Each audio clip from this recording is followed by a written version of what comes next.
젊을 때 전혀 없던 우울증이 나이 들어서 발생한다. 혈관성 우울증 그리고 치매. 그 치매도 모세혈관에 영향을 받나요? 네, 혈관성 치매가 있죠. 또 이 지금 우울증 얘기하셨었는데 젊었을 때는 크게 우울한 게 전혀 없었었는데 나이가 들면서 노년기에 처음으로 우울증을 경험하시게 되는 경우를 말하고요. 이때는 주로 혈관 쪽에 문제가 생겨서 혈관이 막히는 것들이 원인이 된다고 생각을 해요.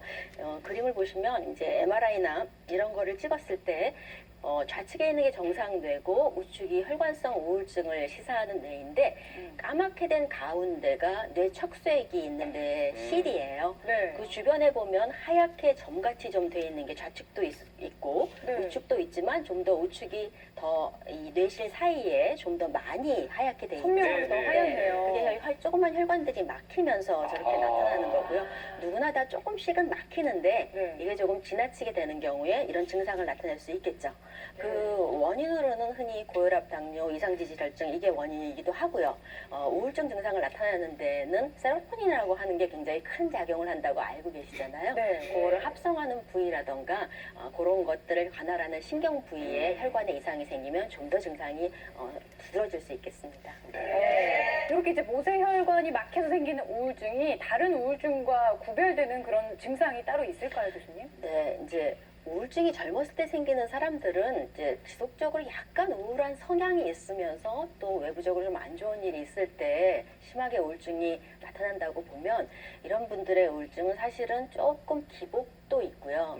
이전에 없던 거에 비해서 첫 번째가 우울한 증상이나 죽고 싶다 이런 것보다는 첫 번째가 힘이 떨어지고 기억력도 떨어지고 판단력도 이제 옛날 같으면은 이렇게 효율적으로 일을 해서 3으로 갈 수 있다 이렇게 생각을 했다면 이런 혈관성 우울증이 온 상태에는 1로 갔다가 이게 내가 3으로 그냥 갈 수 있는데 왜 1로 왔을까 이렇게 돌아가게 될까 이렇게 생각하는 형태의 그런 판단력 장애예요. 그래서 그런 판단력 장애가 생기기도 하고 그래서 조금 좀 다르고요. 힘이 떨어지는 게 먼저 나타나는 게 그러면서 점점 더 우울함이 심해지면 나중에는 사실은 노인성 우울증이 대부분 이제 돌아가시고자 하는 그런 이제 자살 의혹 뭐 이런 걸로도 가기 때문에 좀 더 주의하셔야 하긴 하는데 이제 분당 서울대병원에서 최근에 된 연구에 의하면 네. 노인성 우울증의 한 75세 이하에서 70세 사이의 우울증의 대부분은 혈관성 우울증이라 그래서 75%가 그렇다 그러고요. 75세가 넘어가시게 되면 그보다 훨씬 확률이 높아진다고 하기 때문에 기존의 만성질환 관리하시는 거와 함께 조금 힘 떨어지시면서 우울한 증상을 보이실 때는 혹시 혈관의 이상이 아닌가도 한번 체크해 보실 필요가 있겠습니다. 네. 요즘 들어서 이제 부쩍 우울해지고 기억력도 깜빡깜빡 하시다면 내가 가을 타나 이렇게 계절 탓이나 뭐 나이 들어 그런가 나이 탓만 하실 건 아닌 것 같아요. 모세혈관도 잘 관리하셔야 될 것 같고요. 이번에는 정말 안 걸쳐 있는 곳이 없어요. 눈으로 한번 가보겠습니다. 눈은 단위 면적당 모세혈관이 가장 많은 눈, 녹내장, 당뇨, 망막병증 등 안질환을 유발할 수 있다. 박 교수님. 네, 맞습니다. 눈은 단위 면적당 모세혈관이 가장 많은 곳인데요. 특히 망막이라고 하는 것은 막이 여러 개가 돼 있어요. 10여 개가 돼 있어서 그중에 가장 안쪽에 해당하는 게 우리가 황반변성이라든가 이런 뭐가 삼출물이 낄 때 문제가 되는 것이거든요. 그래서 그 부위에 혈관이라든가 신경이 굉장히 많이 몰려 있어요. 그래서 여기에 지금 아까 말씀드린 만성질환 중에 특히 당뇨요. 네. 혈액이 찐득찐득한 상황이 되면 네. 피가 천천히 흐르게 되겠죠. 그렇죠? 아. 그리고 피가 천천히 흐르게 되면 심전물이 생기기가 좀 더 쉽겠죠. 그래서 이제 산소가 원하는 만큼 공급이 안 되고 필요한 게 공급이 안 되면 네. 주변에 이렇게 쇳길이 생기게 돼요. 여기가 점점 막혀 들어오면서 이게 쇳길은 아주 가늘고 그러면서 보시면은 이제 보통은 이렇게 실타래처럼 만들어지거든요. 원래 없던 거. 네, 예. 그렇죠. 그래서 그림이 이렇게 확연하게 좀 보이는데 걔가 약하기 때문에 잘 터져서요. 이게 막히게 된다는 건 결국은 심장에서 뛰어서 오르는 피는 좀 적어지는데 내 머리는 조이고 계속 신경을 쓰거나 이렇게 해서 근육이 조이게 되는 경우에 좀 더 막히기 쉬워지는 거거든요. 그래서 막혔다가 터지는 과정을 겪기 때문에 결과적으로는 이렇게 당뇨에 의해서 막히는 그런 질병 이런 것들의 관리가 모세혈관 출혈을 막는데 굉장히 중요하겠고요. 네. 아니 제가 오늘 공부를 해보니까 모세혈관 왜 특히 연세 드신 분들 이렇게 실핏줄 터지는 걸 쉽게 넘기면 안 될 될 것 같은데. 그러니까요. 근데 저희 어머님이 79세인데 75세 때 녹내장 수술했는데 나이 드신 분들이 그런 수술 많이 받는데 그러면 잠깐만 이것도 모세혈관이 막히거나 문제가 있어서 생기는 겁니까? 아니면 어떤 겁니까? 기본적으로 모세혈관부터 시작하는 거는 아닐 수 있어요. 네네. 이제 녹내장이라는 거는 두 가지가 있는데 네. 다른 아까 뇌 실질에 뇌 척수액이 있듯이 윤활유 같은 게 다 있어요. 눈 속에도 눈에도. 윤활유가 있는 거죠. 네. 방수라고 해서 있는데 방수가 너무 많이 만들어져서 압력이 높아져서 생기는 아. 녹내장이 하나 있고요. 하나는 그 물이 나가는 통로가 막혀서 생기는 녹내장이 있어요. 그래서 이제 녹내장이 있는 분들은 사실 넥타이만 좀 강하게 매도 안압이 올라가면서 좀 더 나빠진다 하거든요. 네. 그런 경우 뒤에 폐쇄각에 의한 녹내장 같은 경우는 사실은 정맥혈이 막히면서 모세혈관이 나빠지면서 좀 더 나빠질 수 있는 그런 녹내장에 해당이 하죠. 그리고 이제 보통 고혈압이 있거나 또 스트레스 같은 걸로 이쪽 눈 주위에 압력이 너무 높아지는 것들이 관여하기 때문에 스트레스 관리라던가 또 이런 목 주위에 근육이 뭉치지 않게 조심하는 그런 생활을 하시는 게 중요하겠습니다. 그리고 아무래도 이 부분은 안압이 떨어져야 되기 때문에 시신경이 손상되면 아까 그 막막과 관련된 부분이나 지금 녹내장도 자신은 잘 모르는데 실명까지 이를 수 있거든요. 아이고, 치명적이죠. 눈은 망막 부위만 망막 중에서 황반 부위만 시력을 결정해요. 다른 망막은 터지거나 찢어지거나 잘 몰라요. 시력이 상관이 없어서. 그래서 눈은 조금 규칙적으로 관리하시는 것도 주의하시고 일정 간격으로 조금이라도 증상이 있으면 안과를 방문하시는 게 좋겠습니다. 네. 그러니까 모세혈관이 워낙에 작으면서 온몸 곳곳을 돌아다니다 보니까 이게 정말 영향을 안 미치는 곳이 없고 그렇죠. 눈에 가면 안 질환으로도 나타날 수가 있다는 건데요. 수년간 이 눈앞에 마치 벌레가 날아다니는 것 같은 그런 비문증 때문에 고생하시는 분이 계신데 이것도 역시 모세혈관 때문이 아닌가 의심이 된다고 합니다. 먼저 영상으로 함께 만나보시죠. 점점 나빠지는 눈 때문에 걱정인 조기순 씨. 컴퓨터 앞에 오래 앉아 일하다 보면 빛이 퍼지는 증상 때문에 눈이 부시고 아파오는데요. 제가 옛날에 그래도 그나마 그 책을 좀 좋아하는 편이었는데 지금 거의 책 읽는 거를 포기했어요. 왜냐면 글자가 작은 데다가 그건 집중을 하다 보니까 아 진짜 이 머리 앞 두통으로 이어지는 건 어떻게 말로 표현이 안 되겠더라고요. 결국 하던 일도 마무리하지 못하고 침대에 눕고야 맙니다. 잠기 힘들 만큼 눈이 아플 때마다 지압을 하는 것이 일상이 됐는데요. 몇 년 전에 건강검진을 받았는데 그 비문증이라는 그런 증상이 있다고 얘기를 들었어요. 분명히 눈에 아무것도 없는데 뭔가 이렇게 둥둥둥 떠다니는 느낌이 들어요. 그래서 제가 눈동자 움직일 때마다 얘도 따라서 움직여주고 근데 그 비문증의 원인들 중에 하나가 또 제가 이렇게 혈관이 안 좋아지면 프리랜서로 일을 하다 보니 식사 시간이 불규칙하고 인스턴트로 대충 간편하게 먹는 게 일상이 됐다고 하는데요. 그 탓인지 올봄 건강검진에서 최고혈압 148, 최저혈압 99가 나와 고혈압 경고를 받기도 했습니다. 제가 혈관도 안 좋은 데다가 뭐 비문증까지 있으니까 이게 또 뭐 안 좋아가지고 수술까지 해야 되는 경우가 생기는 건 아닌가? 혹은 뭐 심지어 최악의 경우에는 뭐 실명까지도 되는 게 아닌가? 뭐 이런 걱정? 정확한 눈 상태를 알아보기 위해 귀순 씨가 병원을 찾았습니다. 동공 확장 검사 등 각종 검사를 진행했는데요. 과연 검사 결과는? 이제 망막에 혈관 변화가 상당히 있으십니다. 이게 전형적으로 여기 보시면은 요곳은 이제 구불구불한 좀 정맥이 되겠고요. 요것이 바로 이제 동맥입니다. 근데 다른 정상적인 분들에 비해서 너무너무 가늘어져 있거든요. 예, 그래서 이제 여기는 거의 피가 마치 안 통하는 것처럼. 그리고 모세혈관에도 모세혈관 폐쇄라든지 그런 2차적인 반응들이 혈압이 높은 상태로 오랫동안 지속이 되거나 아니면 굉장히 악성 고혈압이라고 하는 그런 높은 그런 고혈압에 의해서도 그런 모세혈관 폐쇄 같은 것들이 일어날 수가 있습니다.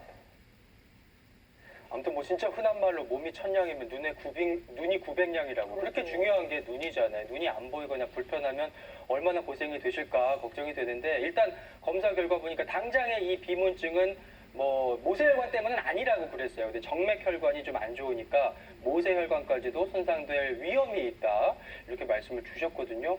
근데 그나저나 진짜 너무 고생이시겠어요. 예, 얼마나 좀 힘드세요. 예. 네, 그 보셨듯이 비문증 그러면은 눈앞에 아지랑이 현상이라고 많이 하잖아요. 역시 마찬가지로 제 눈 안에 그런 벌레들이 살고 있어요. 그래서 이 녀석들이 눈동자를 움직일 때마다 제 이렇게 따라다녀요. 아이고 불편하시겠다. 그러다 보니까 이제 사물을 자세히 봐야 되겠다 싶어서 이렇게 집중을 하게 되면 무의식적으로 눈을 비비게 되고 그러다 보면 이제 미간도 찌푸러지고 머리도 아파지게 되고 그래서 두통약을 먹지 않으면 견디기 힘들 정도로 이렇게 고통스러울 때가 있습니다. 네. 근데 이제 보니까는 아까 혈압도 막 140 몇이었어요. 굉장히 높았잖아요. 그래서 그 고혈압하고도 관련이 좀 있을까요? 굉장히 관련이 많습니다. 이 고혈압이 있으면은 모세혈관 기능이 뚝 떨어지거든요. 모세혈관 안에 내피세포라는 게 있는데 거기서 혈관 넓히는 물질들이 많이 나와요. 이제 그런 게 자꾸 떨어지고 그러니까 특히 이게 눈은 이제 완전히 그런 이 모세혈관의 덩어리라고 보시면 되거든요.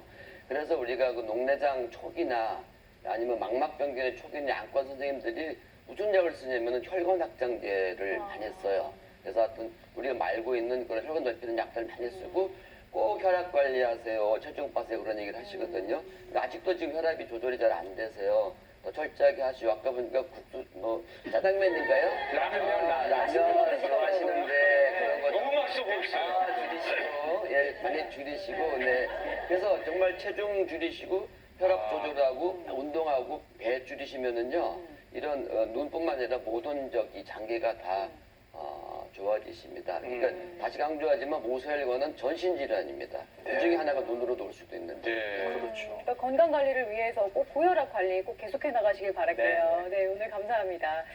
그리고 이제 방금 전에 눈도 모세혈관 덩어리다 이런 말씀을 주셨지만 또 다른 모세혈관 덩어리가 있다고 합니다. 어딘지 한번 가볼까요? 모세혈관 덩어리 신장, 만성 신부전증 등 신장 질환으로 이어질 수가 있다고요. 그러니까 정말 신장도 모세혈관 덩어리다. 이게 과언이 아니잖아요. 네, 아까 협심증 말씀하셨는데 신장과 심장은 거의 같이 간다고 생각하시면 옳아요. 신장을 나쁘게 하는 게 심장도 나쁘게 하는 거고요. 누가 먼저냐 이렇게 하기가 어려울 정도로 그렇거든요. 신장에서 이 노폐물을 걸러주는 가장 기본 단위를 사구체라고 해요. 그림을 보시면 이제 사구체에는 저렇게 이 중간에 동그랗게 모세혈관이 뭉쳐있는 부위가 있어서 거기서 걸러주고 다시 흡수할 건 흡수해서 다시 혈류로 들어오는 거죠. 그래서 사구체는 저렇게 세 개의 세포로 되어 있어서요. 잘 걸러주고 도로 가져오게 그렇게 만드는데요. 하루에 한 200리터 정도를 걸렀다가 소변으로 나가는 거는 2리터 정도 나가게 돼요. 기존에 지금 심장에 나쁜 게 신장에 나쁘다 그랬죠. 그러니까 마찬가지로 뭐 흡연이라든가 체중이라든가 또 혈압, 당뇨, 고지혈증 이게 다 관여하는데요. 그 중에서 특히 가장 먼저 신장을 나쁘게 하는 거는 당뇨입니다. 그래서 혈당 조절이 우선돼야 되는 게 있고요.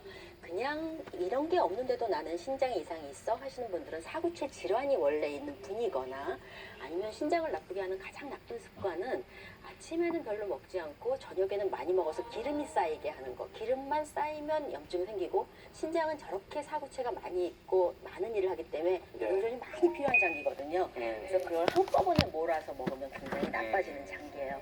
모세혈관 건강에 있어 굉장히 중요한 장기라고 할 수 있습니다. 그러니까 이 모세혈관이 망가지면은 신장이 안 좋아지고 신장이 안 좋아지면 심장, 전신에까지 영향을 미치는 악순환의 시작이 모세혈관, 그 작은 혈관으로부터 시작되는 거였습니다. 이번에는요, 얼굴로 가볼게요, 얼굴. 심한 안면 홍조, 모세혈관 확장증. 겨울만 되면 너무 고생하세요. 모세혈관이 확장됐으니까 아무래도 제대로 기능하기는 어려울 텐데 보통의 얼굴은 사실은 저게 모세혈관이 확장돼 있지 않죠. 얼굴이 이제 피부가 진피 두께가 좀 두껍기 때문에. 근데 흔히는 스테로이드 같은 거 약을 썼을 때 아니면 이제 과음하시는 분들 혈관이 확장되다 못해서 이제 나중에 그렇게 되는 거죠. 그리고 경우에 따라서 다리 같은 데도 그런 게 있을 수 있는데 저렇게 그런 경우에는 정맥압이 높아지면서 모세혈관이 나빠지는 거거든요. 어쨌든 양쪽으로 다 모세혈관 기능은 떨어지는 거를 시사하는 소견이라고 할 수 있습니다. 네. 저희가 이제 누누이 전신에 영향을 미친다라고 말씀드리잖아요. 이번에는요, 소화기입니다. 소화기에는 어떤 또 영향을 미칠까? 식도염, 소화장애, 장, 누수 증후군, 치질 등 점막 질환, 뭐 식도부터 해서 소화기 전반에 걸친 문제네요. 네, 아까 선생님께서 말씀하신 것처럼 모세혈관은 전신의 문제를 일으킨다고 했습니다. 그리고 소화기는 흡수, 소화 흡수를 관할하는 거니까요. 만약에 위에 있는 점막이 이상이 생긴다면 그거는 소화가 잘 안 되면서 전체에 힘이 떨어지면서 모든 장기가 나빠질 거고요.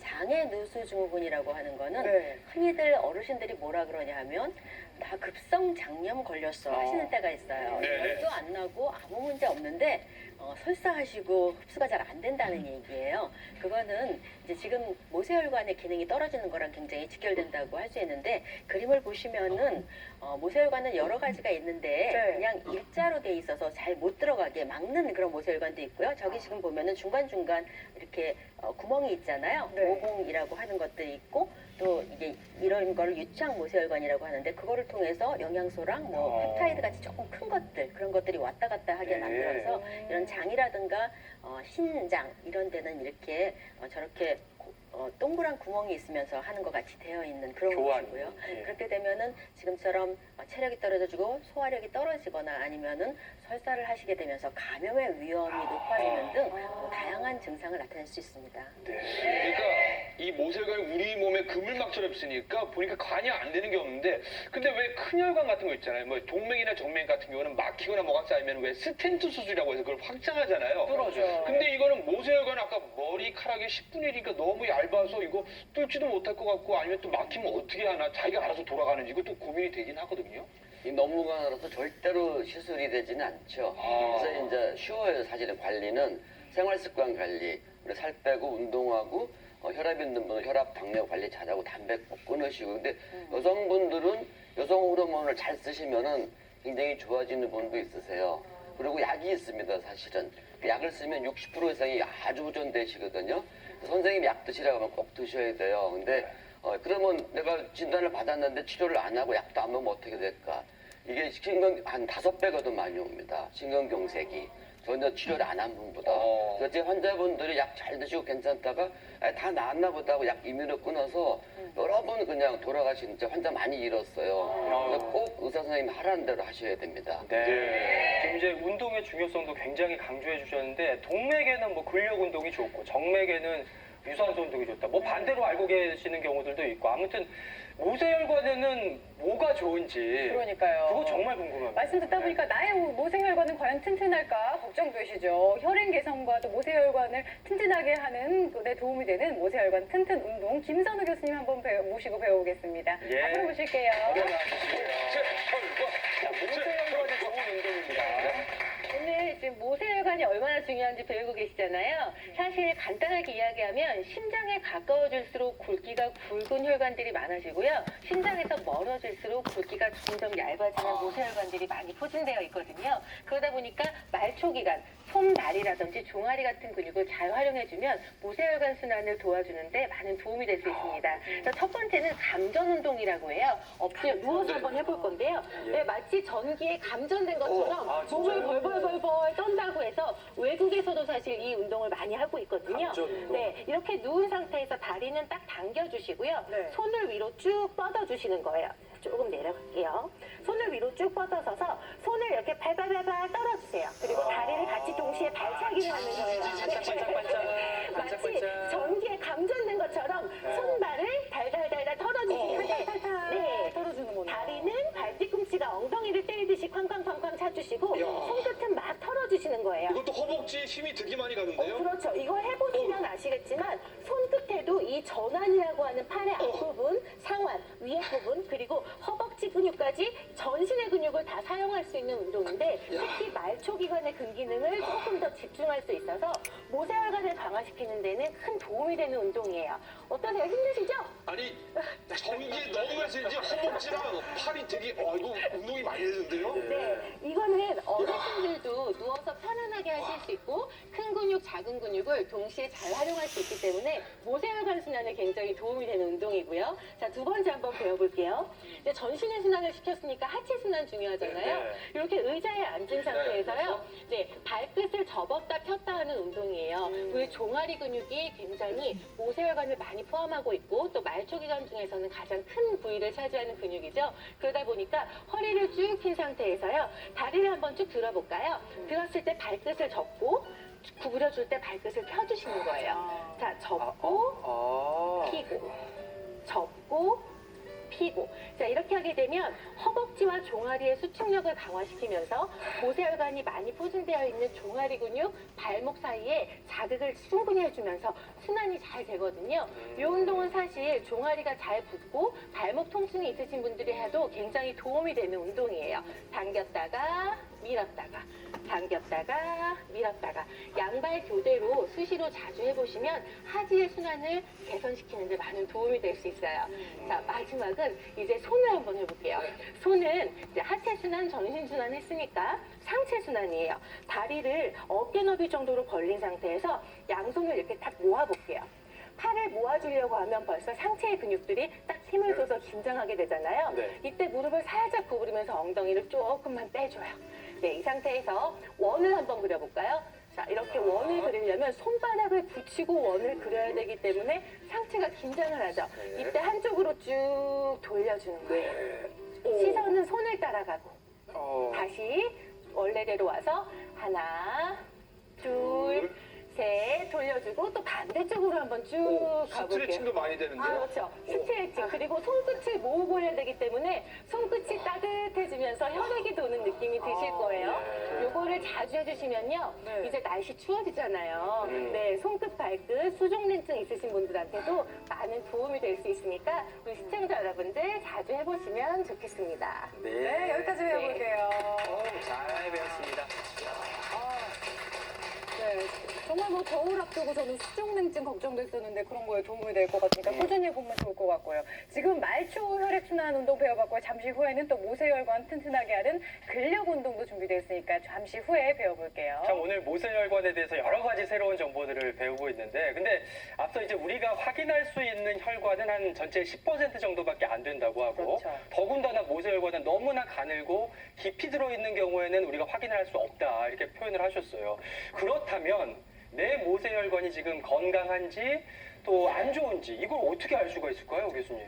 아주 쉽게 간단하게 알 수 있는 방법이 있는데 손톱을 누르는 거예요. 그러니까 손톱 하나 되게 이제 검지를 반대편 엄지 검지로 5초 이상 꾹 눌러서 띄어서 예. 그러면 누르면 하얘지잖아요. 네. 근데 붉은 색깔이 1초 이내에 돌아오면 비교적 괜찮다고 보시면은 됩니다. 근데 예. 1초 넘으면 굉장히 안 좋으신 겁니다. 한번 해볼까요, 우리? 한번 해보시죠. 눌러보시죠, 어머님. 네. 굉장히 간단해요. 네.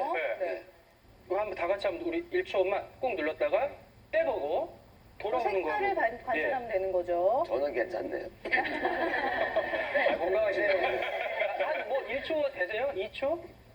2초 정도? 나는 한 2, 3초 넘어가는 것 같다.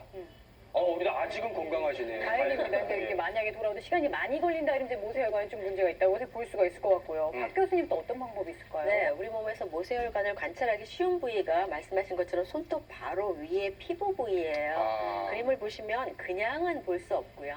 네, 모세혈관을 보는 현미경을 저렇게 해서 보면 실제로 이 정상과 정신성 경화증이 있어서 모세혈관이 손상된 거를 지금 비교할 수 있는데 손톱 바로 위에 이렇게 일자로 쭉쭉 뻗어가는 혈관이 이렇게 보이는 거가 있고 이상이 있는 부위는 그게 좀 더 꾸물꾸물 많아지고 옆으로 가거나 끊기거나 중간에 허해지는 그런 것들이 보이죠. 그래서 네. 그런 경우에는 지금 모세혈관이 조금 나빠지면서 새로운 게 자꾸 생기는 그런 상황이라고 볼 수 있습니다. 네. 이제 방금 이제 박 교수님께서 자세히 들여다보는 거 이런 말씀을 해주셨지만 이렇게 좀 작아서 우리가 바로 확인할 수는 없겠지만 좀 자세히 들여다봤을 때 건강한 모세혈관의 기준 이런 게 있을까요, 교수님? 네, 있습니다. 그림을 보시면은요, 우리가 조직 1mm당 되게 모세혈관이 왼쪽 그림이죠. 저렇게 한 8개 정도 있어요. 규칙적으로 근데 있네요. 오른쪽에 보시면 나이가 많이 드시는 분인데 벌써 끝이 꾸불꾸불하잖아요. 왼쪽 보면은 끝이 딱 U자 쉐입으로 되어 있는데 예. 저게 아주 정상 소견이고 오른쪽은 들락날락 사이즈도 들락날락하고 네, 길이가 꾸불꾸불한 차이가 거는 좀 나네요. 정상 기능이 떨어진 거죠. 네. 그 다음을 그림을 보시면은요. 담배 피는 분 보세요. 벌써 숫자가 확 줄어들었죠. 그러니까 저런 분들은 상당히 거의 없는데요? 있어요. 예, 예. 그러니까 왼쪽에 비해서는 숫자도 적고 그러니까 정상이 이제 8개, 9개인데 1mm당 저 담배 피는 분은 몇 개 되지 않잖아요. 담배 끊으셔야겠네. 네, 그 다음 그림을 보시면 당뇨병 환자는 너무 많으세요. 저분은 이 모세혈관의 기능이 떨어져 있기 때문에 저걸 보충하려고 자꾸 뭘 만들어내는데 그게 별로 좋지 않은 모세혈관만 많이 늘어나서 결국은 많긴 하지만 기능을 제대로 못하는 걸 볼 수 있습니다. 네. 지금 설명해 주신 내용들은 모세혈관 현미경을 통해서 볼 수 있는 거고 가정집에는 사실 그런 게 구비되어 있지 않잖아요. 그렇다면 증상을 통해서 내 모세혈관이 좀 건강한지 이상이 있는지를 하나씩 좀 따져보도록 하겠습니다. 네. 모세혈관 이상을 알리는 증상 첫 번째는요. 자주 흉통이 있고 숨이 차다. 오 교수님. 제일 쉬운 방법이죠. 네. 우리 되게 숨차고 가슴 아프고 막 뛸 때 그러면은 협심증이라고 그러잖아요. 그러니까 모세혈관도 협심증이에요. 근데 큰 혈관이 막혔느냐 작은 혈관이 막혔느냐 그것 때문에 그때는 병원 가서 좀 정밀 진단을 받으셔야죠. 그래서 큰 혈관일 때는 스탠트 시술하거나 약물 치료하고 또 모세혈관일 때는 거기에 맞는 생활 습관 변화와 약이 있으니까요. 네. 그다음 네, 모세혈관 이상 신호는요. 저는 그냥 뭐 무리하면 생기는 건 줄 알았는데 요 증상도 있다고 해요. 실핏줄이 잘 터진다. 주변에 이런 분들 많거든요. 좀 용을 많이 썼다든가 밤새 뭐 놀았다든가 이런 분들이 있는데 이것도 그런 신호가 될 수 있나 봐요. 네, 맞습니다. 이제 눈에 핏줄이 터졌으니까 눈의 실핏줄을 우리가 잘 보게 되지만 사실은 뇌도 그럴 수 있어요. 그래서 사실은 뇌경색이 있으신 분들은 변비약을 드리거든요. 네. 변비 때 힘을 쓰시다가 다시 문제가 생길 수 있어서 그러니까 가장 중요한 게 사실은 무리하는 거, 과로해서 압력이 높아지게 만드는 거, 스트레스 때문에 계속 신경을 쓰셔서 여기 그 주위에 근육이 뭉치게 만드는 거 그렇지 않도록 하시는 게 좋겠습니다. 네. 또잘 터지기도 하지만 핏줄이 약해서 그런지 이런 증상 때문에 고민이신 분들도 많으세요. 유독 멍이 잘 든다. 그런 사람이 그래서 있었고. 스치기만 해도 멍 든다고요. 네, 그렇습니다. 어머니들이 그런 말씀하시잖아요. 네, 주로 이제 혈관벽도 문제가 되지만 그거를 지지하는 콜라겐이나 다른 그 결체 조직이 약해지기 때문에 살짝만 건드려도 그거를 쿠션 역할을 해줄 게 나빠진 거죠. 그래서 저희가 살짝 피가 혈관이 터지면서 혈색소가 나오고 이제 혈관 내에 있는 게 나오면서 멍이 드는 거거든요. 그래서 특별히 기억을 잘 못하시지만 가볍게 처지는 경우가 많고요. 이때도 모세혈관이 나쁜 그런 사인이라고 할 수 있습니다. 네. 그 다음 증상은 겨울을 앞두고 아마 고민하시는 분들 많을 거예요. 저도 예외는 아닌데 바로 이 증상입니다. 손발이 차고 저리다. 네, 겨울에 유독 더 그렇죠. 네.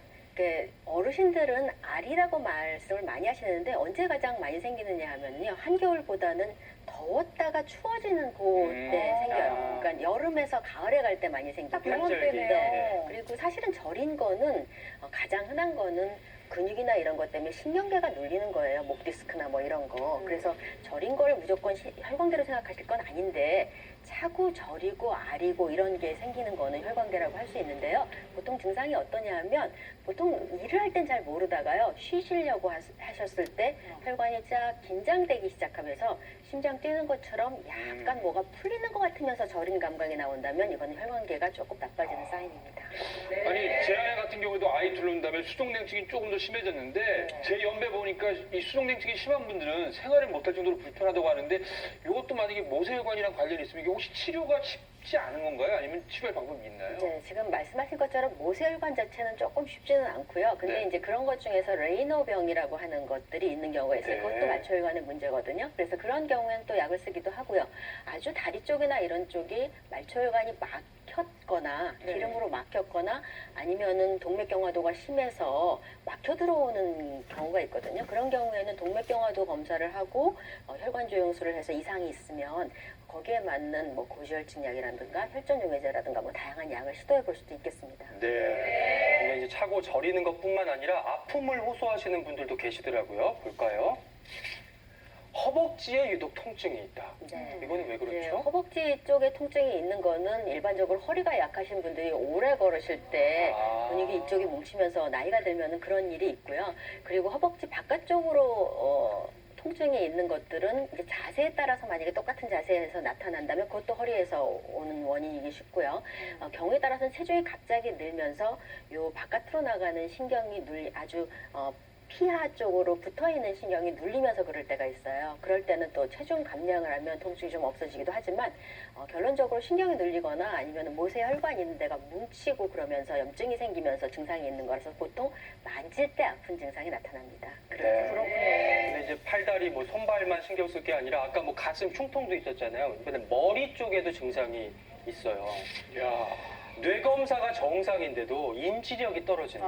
오 교수님. 저희가 되게 이제 뇌 CT나 MRI 찍는 거는 되게 큰 혈관들을 많이 보는 건데요. 이렇게 큰 CT나 이상이 없는데도 불구하고 이렇게 인지력 떨어지고 말을 더듬거나 기억력 떨어지고 치매 증상이 오는 경우가 있어요. 그래서 이 모세혈관 기능이 떨어지면 치매가 한 45% 증가하고 뇌졸중이 20% 증가합니다. 그래서 특수한 MRI를 지금 나오는 경우도 있어요. 그래서 치료는 일단은 자꾸 움직이셔야 돼. 운동 보셨지만은 운동 끝나고 오늘 날씨 좋으니까 나가서 그냥 자꾸 걸으시고 잼잼이라도 하세요. 그러면 잼잼. 그때 혈류 막 증가되십니다. 네. 방금 말씀드린 이상 신호가 있는 분들은 더더욱 그리고 이제 소중한 모세혈관을 지켜나가야겠다는 생각이 그렇죠. 드는데요. 그래서 지금부터 중요한 내용 준비했습니다. 모세혈관 어떻게 지켜나갈 수 있는지 방법 하나하나 짚어볼게요. 자, 모세혈관을 지켜라. 첫 번째 방법. 모세혈관 막는 원인부터 제거하라. 모세혈관을 막는 위험 인자가 있다면서요. 네, 박 교수님. 모세혈관 아까 얘기 드린 것처럼 네. 당뇨, 고혈압, 이상지질혈증처럼 혈관 벽 자체나 이제 고혈압은 혈관벽이고요. 그다음에 그 속의 내용물에 해당하는 당이 높아지거나 이상지질혈증이 있는 건 사실 속 내용물의 문제있죠. 거기 혈관 속이 지저분해지는 거. 그 밖에 이제 잘 모르시는 경우가 어떤 경우가 있느냐면 젊었을 땐 사실은 기름이 많이 끼고 체중이 많이 나가는 게 혈관 질환의 큰 원인이에요. 근데 나이가 들어가면서는 당뇨가 있더라고 하더라도 어느 순간 문제를 가장 잘 일으키느냐 하면 덜 먹고 오히려 운동을 많이 하려고 해서 네. 힘이 떨어지면서 노화된 세포를 잘 못 없애는 순간이 있어요. 그러면 아. 적혈구가 아까 지나다닌다 그랬는데 적혈구 사이즈가 커지거든요. 볼륨이. 그 자꾸 걸리는 거예요. 그래서 오히려 나이 든 때는 먹는 걸 규칙적으로 제대로 먹고 움직이는 그러니까 움직임을 우선적으로 하는 게 아니라 먹고 움직이고 먹고 움직이고 하는 게 균형이 맞도록 하는 게 중요하고요. 그 이외에도 그 혈관이 그렇게 나빠지게 혈구가 커지는 거는 흡연이나 음주나 편식을 하는 거 또 폐 원래 나쁘신 분들이 그런 증상이 더 있을 수 있습니다. 김성민 오 교수님께서 모세혈관에 독이 되는 단도직입적으로 세 가지를 갖고 준비를 나오셨다고. 해오셨어요. 예, 제가 네. 보여주세요. 세 가지 준비했는데 첫 번째 딱 보시면 아우 저 맛있는 거 튀김. 어머나, 밀가루에다 제가 정말 좋아하는 건데. 네. 정말 나쁜 트랜스지방도 많고요. 이거 드시면 그냥 혈관에 염증이 생기고 살찌고 그래요? 어떤 모든 당류도 올라가 다 안 좋습니다. 이게 참 이게 맛은 좋을 것 같은데 이거 적당히 드시고 덜 드시는 게 좋고요. 네, 두 적당히. 번째가 이제 네. 담배입니다. 아이고. 저는 담배 세 가지밖에 안 펴요 그러는데 한 가지 피면 8시간 동안 혈관이 오라들고 피가 엉겨 붙습니다. 그러니까 한 가지나 세 가지 피나 똑같으니까 담배 끊으셔야 되고 네. 그리고 마지막에 베개예요. 베개가 뭐냐? 잠을 잘 주무셔야 됩니다. 잠을 잘 주시면 면역 세포가 좋아서 염증도 떨어지고 피도 혈전도 줄어지고 모든 몸의 대사가 다 좋아질 뿐만 모세혈관 기능도 굉장히 좋아지세요. 네. 숙면이 중요해요, 숙면. 예, 다시 한번 강조를 드릴게요. 과도한 튀긴 음식은 삼가시고 금연하시고 네. 숙면 취하시면 모세혈관이 살아날 수 있답니다. 그 다음 볼게요. 손가락 박수를 쳐라. 네. 손가락으로 이렇게 박수를요. 예, 이거 아무것도 아닌 것 네. 같은데 이거 한번 보세요 이렇게. 벌써 지금 이거 하고 나서 금방 혈류 측정하면 혈류가 증가돼 있어요. 제가 아까 잼잼이라도 하시라고 그랬잖아요. 예. 그래서 요거 습관도 또 어르신들도 이런 것도 많이 하는데 네, 앞뒤로 사실 박수. 아무것도 아닌 것도 굉장히 좋은 거예요. 박수 한번 쳐보세요. 이게 지금 측정하면 굉장히 높게 나올 거예요. 맞았어요. 네, 네, 네. 그러니까 이제 손과 발을 좀 쉬게 놔두면 안 되고 뭔가 쉴 새 없이 좀 조물조물하고 이런 게 절대로 이제 현대 혈행 개선에 도움이 된다는 말씀해 주셨고요. 그러니까요. 더 나아가서 이것도 도움이 된다고 합니다. 어쩌면 당연한 걸 텐데요. 운동하라 나왔습니다. 중요하죠. 아까부터 예. 지속적으로 운동 얘기하셨는데요. 젊었을 때는 어떤 운동을 해도 상관이 없습니다. 운동으로 건강을 지킬 수 있고 운동하면 배가 고파서 먹습니다. 근데 이제 연세가 드시면 운동을 과하게 하시면 식욕이 떨어지고 또 흡수를 못 하시면서 나빠져요. 오히려 혈관이 아까 말씀드린 것처럼 지나치게 몰아쳐서 하는 운동을 한꺼번에 하시는 거는 자제하시는 게 좋겠고 운동도 모세혈관을 위해서는 스트레칭이 우선입니다. 스트레칭은 막힐 수 있는 부분을 우선 열어주는 거거든요. 네. 그러니까 막히기만 하면 그 밑에 모세혈관이 나빠지니까요. 그래서 스트레칭이 우선, 그 다음에 심장에서 산소를 뿜어주는 유산소 운동이 두 번째. 이렇게 해서 운동은 하시면 좋겠습니다. 네. 그러니까 어떤 분들은 운동은 진짜 어쩌다 먹는 보약이 아니라 매일 먹는 밥이다 이렇게까지 표현할 만큼 꾸준히 하는 게 중요한데 모세혈관 튼튼 운동법 다시 한번 배워보도록 하겠습니다. 김선우 교수님 나와주세요.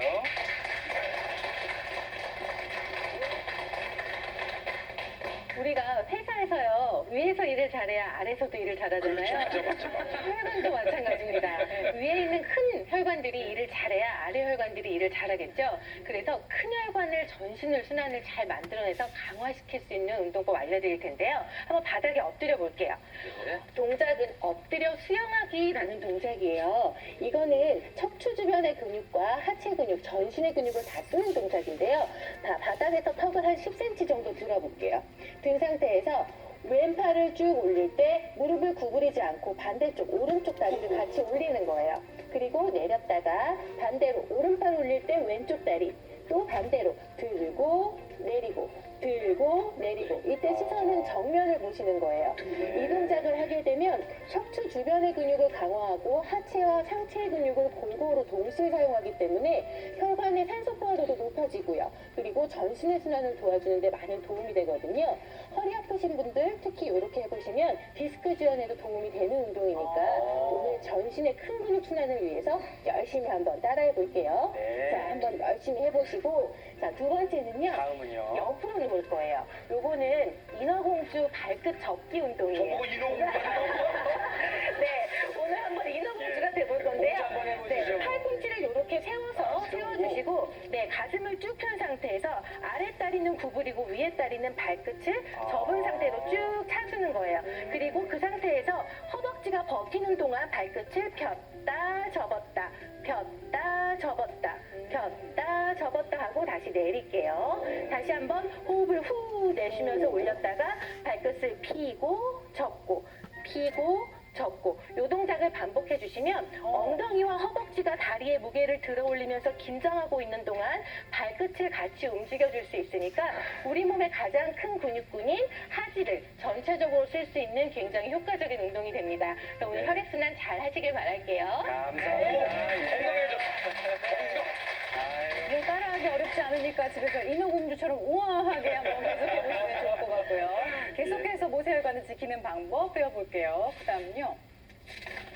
체온을 따뜻하게 유지하라. 이것도 중요하죠, 박 교수님. 네. 체온이 감염이 있거나 손상이 있을 때, 특히나 또 암 같은 경우에 있어서도 그런 것들에 면역력에 영향을 미친다는 건 잘 알려져 있는데요.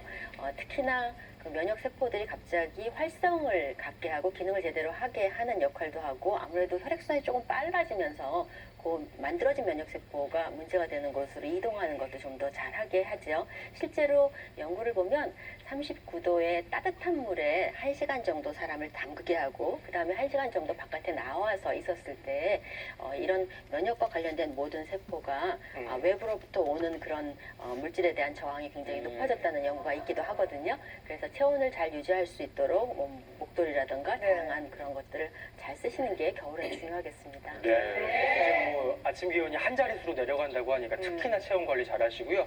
마지막 거 보겠습니다. 모세혈관을 지켜라. 마지막 비법은 웃어라. 굉장히 어색하잖아요. 하고 싶어도 잘 안 되고 너무 쉬운 듯 어려워요, 교수님. 저는 이게 제일 중요한 것 같아요. 아까 얘기했지만 우리 중년 여성분들이 스트레스 받고 화병으로 자꾸 가슴이 아프다고 오는데, 여러분 기분 나쁘면 혈관이 그 자리에서 바로바로 오그라들어요. 그래요? 웃는 순간에 미세혈관 혈전은 확 증가돼요. 웃을 뿐만 아니라 좀 많이 베푸시고 지갑도 열고요. 누구 미워하는 건 굉장히 나빠요. 예, 미워하지 말고 친구도 많이 만나시고, 걱정 있으시면 이 또한 곧 지나가리라, 그런 말도 있잖아요. 예, 그래서 마음을 편안히 갖는 게 좋습니다. 네. 자, 이렇게 해서 오늘 무엇이든 물어보세요. 모세혈관 건강법에 대해서 알아봤고요. 일교차가 커지고 날씨가 추워질수록 혈관 건강 더 잘 지키시기 바라겠습니다. 네, 많이 웃으시는 하루 보내시고요. 저희 내일은 중계방송 관계로 쉬고 다음 시간에 찾아뵙겠습니다. 시청해주신 여러분 고맙습니다.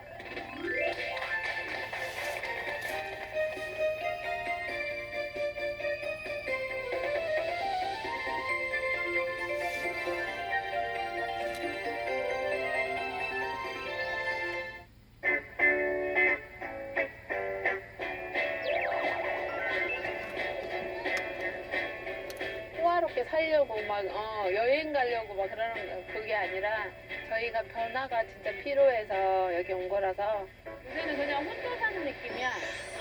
그냥 돈을 벌어다 주면 그걸로 애들 7명 그냥 혼자서 키우는 느낌?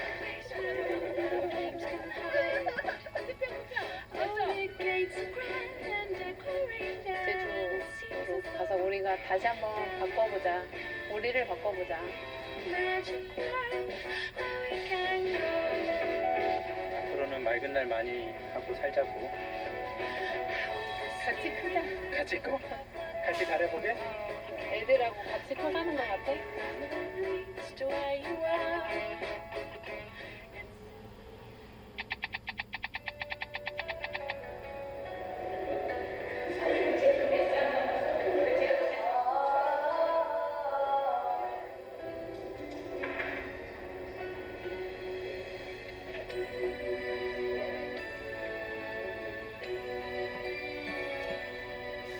나이 먹어서도 허시들이 거 보여주고 싶어. 이 시간 놓치면 못 나올 것 같아서. 삶이죠. 새로운 도전이요. 저의 20대 젊은 청춘.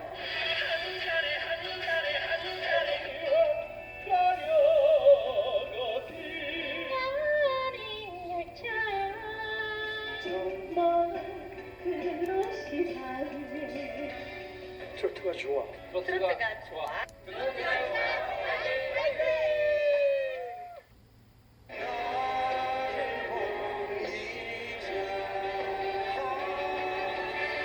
오늘도 바보처럼 미련 때문에 다시 또 찾아왔지만 아무도 없는 쓸쓸한 너의 아파트. 재원아, 왜 경토 참장하니 구명조끼는 무슨 시지? 안 돼요! 우리에서 구명조끼 필수죠! 어허, 어느 안전이라고? 재원아, 잠시 행차를 멈추겠사옵니다. 과정 근처에 세우면 안 되죠! 어허, 어느 안전이라고? 지켜야 할 안전이요! 지켜야 할 안전? 뒤에도 왜 왔느냐? 안전의 왕도는 실천이옵니다.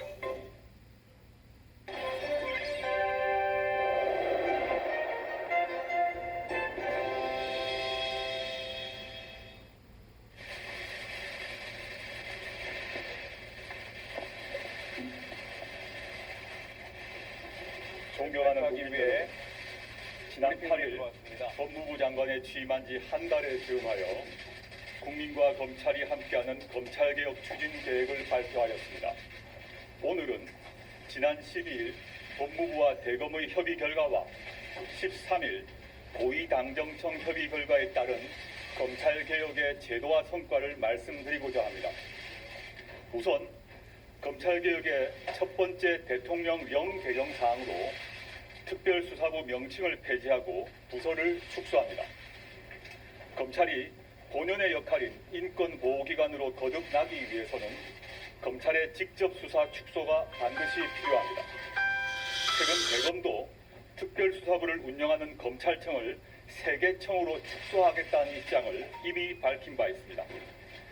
이러한 사회적 공감대를 바탕으로 법무부는 대검의 의견을 수용하여 현재 7개 청에 있는 특별수사부를 서울중앙지검, 대구지검, 광주지검 3개 청에만 남기고 나머지는 모두 폐지하기로 결정하였습니다. 존치 않은 3개 청의 특별수사부의 명칭도 반부패 수사부로 변경합니다. 이로써 1973년 대검의 특별수사부가 설치되면서부터 시작된 특별수사부라는 명칭이 약 45년 만에 폐지됩니다. 명칭 변경을 통하여 그동안 특별수사부의 수사가 일반 형사사건과 다른 특별한 수사를 의미하는 것처럼 비춰졌던 잘못된 인식을 바로잡고 소수 특수부 중심으로 운영되었던 조직 문화를 형사부, 공판부 중심으로 바로 세우고자 합니다.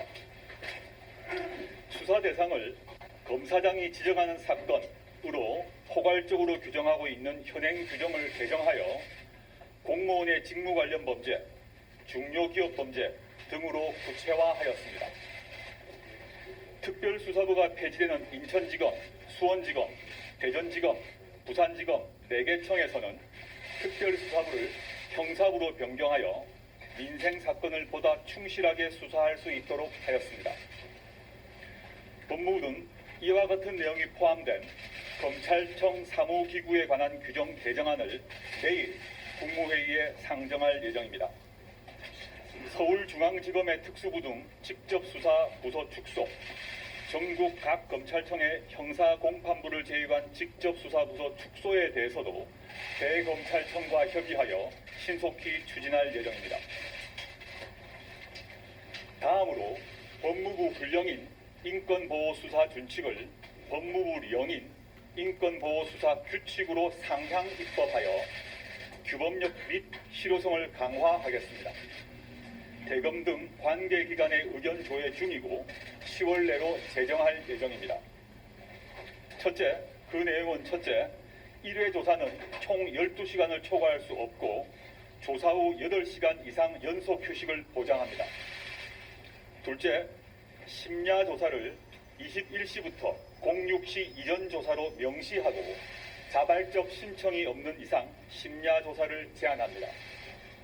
셋째, 부당한 별건 수사를 제한하는 규정을 신설하고 부당한 별건 수사 및 수사 장기화에 대한 실효적 통제 방안을 마련합니다. 넷째, 부패범죄 등 직접 수사의 개시, 처리 등 주요 수사 상황을 관할 고등검사장에게 보고하고 사무감사로 적법 절차 위반 여부를 등을 점검합니다. 다섯째, 전화, 이메일 조사 활용 등 출석 조사를 최소화하고 출석 후 불필요한 대기를 금지하고 수용자 등 사건 관계인에 대한 지나친 반복적 출석 요구를 제한하고 출석 요구 과정을 기록하는 등의 규정을 신설합니다.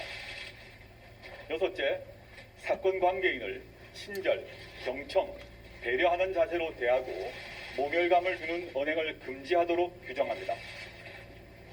위와 같이 인권 존중과 절제된 검찰권 행사를 위한 내용들을 담아 수요자인 국민이 피부로 체감할 수 있는 수사 관행 변화를 이루겠습니다. 이를 통하여 검찰이 진정으로 인권을 보호하고 국민으로부터 신뢰받는 기관으로 거듭나도록 하겠습니다.